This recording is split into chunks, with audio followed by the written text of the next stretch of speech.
ಎರಡನೇದು ಇನ್ನೊಂದು ಬಹಳ ಪ್ರಮುಖವಾದ ವಿಚಾರ ಮೊನ್ನೆ ನಾನು ನಿಮಗೆಲ್ಲ ವ್ಯಕ್ತಪಡಿಸಿದ್ದೆ.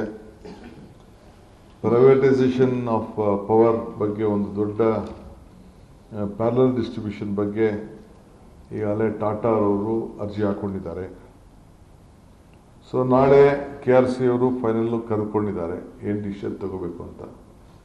ಬಟ್ ನಾನು ಎಲ್ಲ ಎಸ್ಕಾಮ್ಸ್ಗೆ ಸರ್ಕಾರದ ವತಿಯಿಂದ ನಾನು ಅವ್ರಿಗೆ ಹೇಳಿದ್ದೇನೆ, ನಿಮ್ಮ ಅಬ್ಜೆಕ್ಷನನ್ನು ಕಂಪ್ಲೀಟ್ ನೀವು ಹಾಕಬೇಕು, ಸರ್ಕಾರ ಸಮ್ಮತಿ ಮಾಡಲಿಕ್ಕೆ ಆಗುವುದಿಲ್ಲ ಅನ್ನೋದನ್ನು ನೀವು ನಿಮ್ಮ ಎಸ್ಕಾಮ್ಸ್ ಅವರು ನೀವು ತಿಳಿಸ್ಬೇಕು ಅಂತೇಳಿ ಅವ್ರಿಗೆ ಹೇಳಿದ್ದೇನೆ. ಹಿಂದೆ BJP ಇದ್ದಂಥ ಸಂದರ್ಭದಲ್ಲಿ ಭಾಳ ಹಿಂದೆ ಇದಕ್ಕೆ ಲೈಸೆನ್ಸ್ ಹಾಕೊಳ್ಳಿಕ್ಕೆ ಒಂದು ಅವಕಾಶವನ್ನು ಕೊಟ್ಟಿತ್ತು. ಆ ಪ್ರಕಾರ ಅವರು ಹಾಕಿದ್ದಾರೆ. ಸರ್ಕಾರದ ಅಭಿಪ್ರಾಯನ ನಾವೆಲ್ಲ ಎಸ್ಕಾಮ್ಸ್ಗೆ ತಿಳಿಸಿದ್ದೇವೆ. KRC ಅವರು ನಾಳೆ ಐ ಥಿಂಕ್ ನಾಳೆನೋ ನಾಳಿದ್ದು ಏನೋ ಇದೆ, ಅವರು ತೀರ್ಮಾನವನ್ನು ಅವ್ರು ಏನು ಬೇಕೋ ಅವ್ರಿಗೆ ಬಿಟ್ಟಿದ್ದೇನೆ. ಬಟ್ ನಮ್ಮ ಸರ್ಕಾರದ ಒಪಿನಿಯನ್ನ ನಮ್ಮ ಎಸ್ಕಾಮ್ಸ್ ಯಾರಿಗೆ ಅವರು ಅಪ್ಲಿಕೇಶನ್ ಹಾಕ್ಕೊಟ್ಟಿದ್ದಾರೆ ಅವ್ರಿಗೇನು ಒಪಿನಿಯನ್, ನಮ್ಮ ಸರ್ಕಾರದ ಒಪಿನಿಯನ್ನು ನಾನು ತಿಳಿಸಿದ್ದೇನೆ.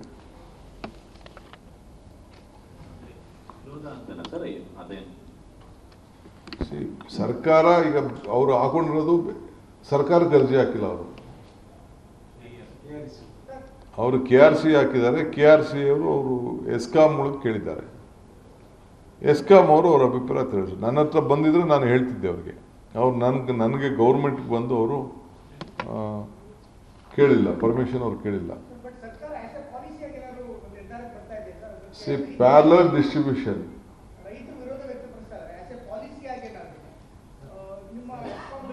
ಇರ್ತಕ್ಕಂಥ ಆತಂಕ ಏನಂದ್ರೆ ಸರ್, ಬೇರೆ ರಾಜ್ಯಗಳಿಗೆ ಹೋಲಿಸಿದ್ರೆ ನಮ್ಮ ರಾಜ್ಯದಲ್ಲಿ ರೈತರಿಗೆ ನೀವು ವಿದ್ಯುತ್ ಕೊಡ್ತಾ ಇದ್ದೀರಾ, ಗೃಹ ಜ್ಯೋತಿ ಕೊಡ್ತಾ ಇದ್ದೀರಾ.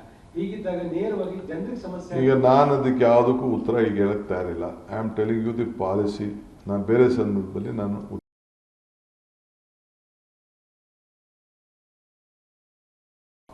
ಹಳ್ಳಿಗಳಿಂದ ಮತ್ತೊಂದಿಂದ ಕೆಲವರಿಗೆಲ್ಲ ಭಾಳ ರಿಕ್ವೆಸ್ಟ್ ಇತ್ತು, ಅವ್ರಿಗೆಲ್ಲ ಎಕ್ಸೆಪ್ಟ್ ಮಾಡಬೇಕು ಅಲ್ಲಿವರೆಗೂ ಅಂಥೇಳಿ ರೆಸಿಡೆನ್ಷಿಯಲ್ಗೆಲ್ಲ ಭಾಳ ಒತ್ತಡ ಇತ್ತು. ಅದಕ್ಕೆ ನಾವು ಒಪ್ಪಿದ್ದು. ಸೊ ಅದಕ್ಕೆ extension last date of application, ನಾವು ಅಪ್ಲಿಕೇಶನ್ ಹಾಕಿಲ್ಲ, ನಾವು ಬಿಲ್ಡಿಂಗ್ ಕಟ್ಬಿಟ್ಟಿದ್ದೀವಿ ಅಂತೆಲ್ಲ ಹೇಳ್ತಾಯಿದ್ರು.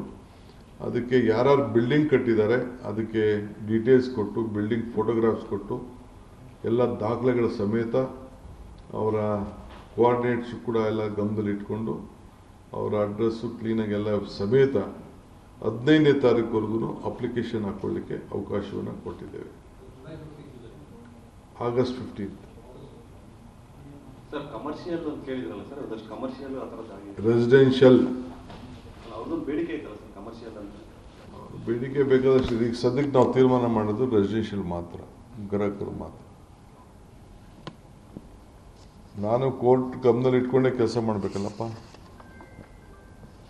Supreme court. ಆಮೇಲೆ ಡ್ರಾಟ್ ಸಿಚುವೇಶನ್ ಭಾಳ ದೊಡ್ಡ ಸಮಸ್ಯೆ ಕಾಣ್ತಾ ಇದೆ. 20% ಮೇಲೆ ಲಾಸ್ಟ್ ಇಯರ್ಗೂ ಈ ವರ್ಷಕ್ಕೂ ಕೆಲವು ಕಡೆ ಎಲ್ಲ 0 ಇದೆ ಇನ್ಫ್ಲೋ. ಸೊ ಅದಕ್ಕೆ ಯಾರೇ ಮಂತ್ರಿಗಳಿಗೆ ನಾನು 2-3 ಜಿಲ್ಲೆಗೆ ನೀವು ಹೋಗಿ ರಿವ್ಯೂ ಮಾಡಬೇಕು ಅಂತ ಹೇಳಿದ್ದೇನೆ. ನಾನು 4 ವಿಭಾಗಕ್ಕೆ ಪ್ರವಾಸ ಕೈಗೊಳ್ತೇನೆ, ಹೋಗಿ ಅಲ್ಲಿ ರಿವ್ಯೂ ಮಾಡ್ತೇನೆ. 4 ವಿಭಾಗಕ್ಕೂ ಹೋಗಿ ಮಾಡ್ತೇನೆ. ಸೊ ಪ್ರೈಮ್ ಮಿನಿಸ್ಟರ್ ಕೂಡ ತಮ್ಗೆ ಈಗಾಗಲೇ ಗೊತ್ತಿದೆ, ಅವರು ಕೂಡ ಒಂದು ದೊಡ್ಡ ಎಚ್ಚರಿಕೆಯನ್ನು ಕೊಟ್ಟಿದ್ದಾರೆ. ದೊಡ್ಡ ನೀರಿಗೆ ಮತ್ತು ವಿದ್ಯುತ್ ಶಕ್ತಿಗೆ ಎರಡಕ್ಕೂ ಕೂಡ ದೊಡ್ಡ ಅಭಾವ ಬರುವಂಥ ಎಲ್ಲ ವಾತಾವರಣಗಳು ಕೂಡ ಕಾಣ್ತಾ ಇದೆ ಇಡೀ ದೇಶದಲ್ಲಿ. ಸೊ ಈಗಾಗಲೇ ಕೆಲವು ಕಡೆಲ್ಲ ತುಂಗಭದ್ರಾ, ಘಟ್ಟಪ್ರಭಾ, ಮಲ್ಲಪ್ರಭಾ, ಆಲ್ಮಟ್ಟಿ, ನಾರಾಯಣಪುರ, ವಾಣಿವಿಲಾಸ್ ಇಲ್ಲಿ 0 ಇನ್ಫ್ಲೋ ಇದೆ, 0. ಒಂದು ಚೂರು ಇನ್ಫ್ಲೋ ಬರ್ತಾ ಇಲ್ಲ. ಈ ನಮ್ಮ ಕಾವೇರಿ ಬೇಸಿನಲ್ಲಿ ಅಲ್ಲೂ ಕೂಡ ಭಾಳ ಕಡಿಮೆ ಆಗಿಬಿಟ್ಟಿದೆ. ಲಾಸ್ಟ್ ಟೈಮು 88 ಇತ್ತು ಹೇಮಾವತಿಗೆ, ಇವಾಗ 40ಕ್ಕೆ ಬಂದಿದೆ.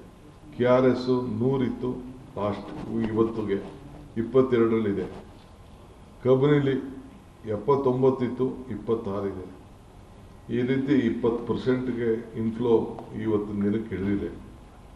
ಸೊ ಇವೆಲ್ಲ ನನಗೆ ಭಾಳ ಸಮಸ್ಯೆ ಕಾಣ್ತಾ ಇದೆ. ರೈತರು ಭಾಳ ನೀವು ಪ್ರೆಷರ್ ಬಿಲ್ಡಪ್ ಮಾಡೋಕ್ಕೆ ಹೋಗ್ಬೇಡಿ. ನಿಮ್ಮ ಬೆಳೆಗಳಲ್ಲಿ ಹಾಕ್ಕೊಳ್ಬೇಕಾದ್ರೆ ಈ ನೀರನ್ನು ನಂಬಿಕೊಂಡು ನೀವು ಬೆಳೆ ಹಾಕೊಳ್ಳೋಕೆ ಹೋಗ್ಬೇಡಿ. ನೀರಿಲ್ಲದೆ ನೀರು ಬಿಡಲಿಕ್ಕೆ ಸಾಧ್ಯ ಆಗೋದಿಲ್ಲ. ಸೊ ಅದಕ್ಕೆ ನೀವು ಮುಂದಿನ ದಿನದ ಮಳೆನ ಗಮನದಲ್ಲಿ ಆಧಾರನಾಗಿ ಇಟ್ಕೊಂಡೇ ನೀವು ಯೋಚನೆ ಮಾಡಬೇಕು.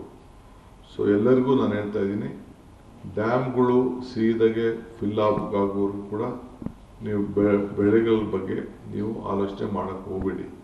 ಯಾಕೆಂದರೆ ಇಡೀ ದೇಶದಲ್ಲಿ ಈ ದೊಡ್ಡ ಸಮಸ್ಯೆ ಈಗಾಗಲೇ ಕಾಣ್ತಾ ಇದೆ.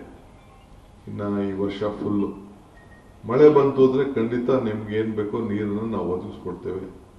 ಸೊ ಭೀಕರವಾದಂಥ ಬರಗಾಲ ಇಡೀ ದೇಶದಲ್ಲಿ ಬರ್ತದೆ ಅಂತೇಳಿ ಈಗಾಗಲೇ ನಮಗೆ ಸಂದೇಶವನ್ನು ಸೆಂಟ್ರಲ್ ಗೌರ್ಮೆಂಟ್ ಕೂಡ ನಮಗೆ ಕೊಟ್ಟಿದ್ದಾರೆ.